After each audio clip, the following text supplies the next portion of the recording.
As the winter weather approaches, preparing and making sure you and your family are safe is important.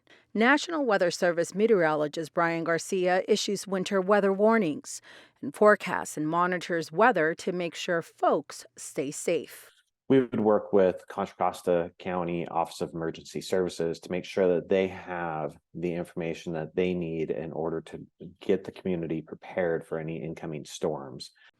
Contra Costa County Senior Emergency Planning Coordinator Lorena Herrera wants to make sure county residents have all the tools available to keep their loved ones safe before the winter arrives. First and foremost, sign up for emergency alerts. Contra Costa County Community Warning System is a system that the county uses to send out emergency alerts to notify residents of any emergency or disaster that may be happening at their location.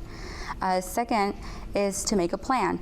Making your plan includes a communications plan to be able to know who you're going to connect with during an emergency. Write down their names and their contact information, and pick one person outside the area as well who you may need to contact in case you need to actually get out of the area. Because we're talking about winter weather, check with your insurance on flood insurance in the event that there is extreme weather that may cause a flood. We want to make sure that our residents are aware of what their insurance covers. Brian says there are some practical things you can do now to prepare before the winter arrives. Make sure that if you're driving around, make sure that you have good wipers on your car so that you can have clear visuals as you're driving.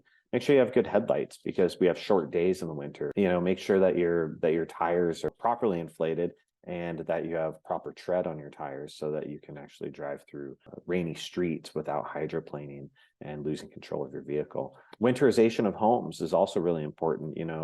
Energy is really expensive. So make sure that you have your home sealed appropriately.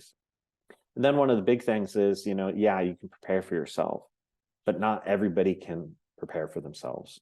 So now, once you've kind of secured your own oxygen mask, it's time to look for helping others as well.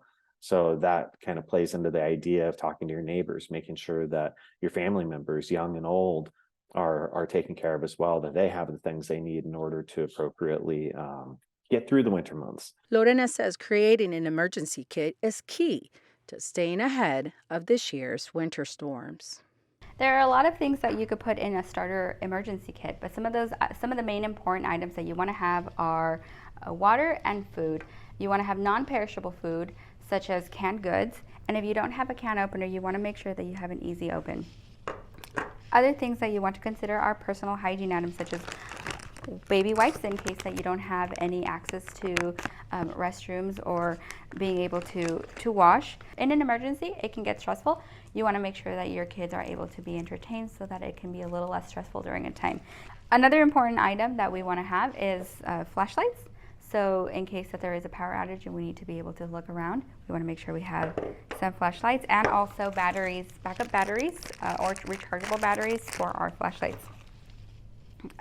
Another big item that you can have for your starter kit is a first aid kit. And so in your first aid kit, it will include bandages, alcohol wipes, some first aid kits that you buy at the store can come with a tourniquet or any bandage wrap or gauze. You want to make sure that you have that stuff in your emergency go kit. During an emergency, you just don't know what's going to happen, where you're headed. You want to make sure that your family is prepared. We're a federal agency, so all of the information that we have is free and publicly available. So you can simply go to our website, weather.gov/Bay Area. That's weather.gov/Bay Area. And there are a plethora of tools available there. One of my favorite tools to use, though, is simply looking under current conditions and the observations.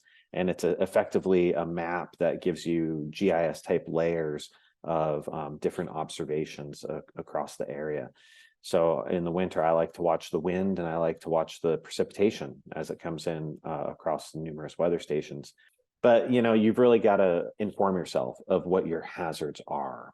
And once you know what your hazards are, then you can start to identify what things you can do to prepare for and mitigate for those hazards. So, of course, follow us. Watch the news. Listen to news stations, whether it's radio or TV.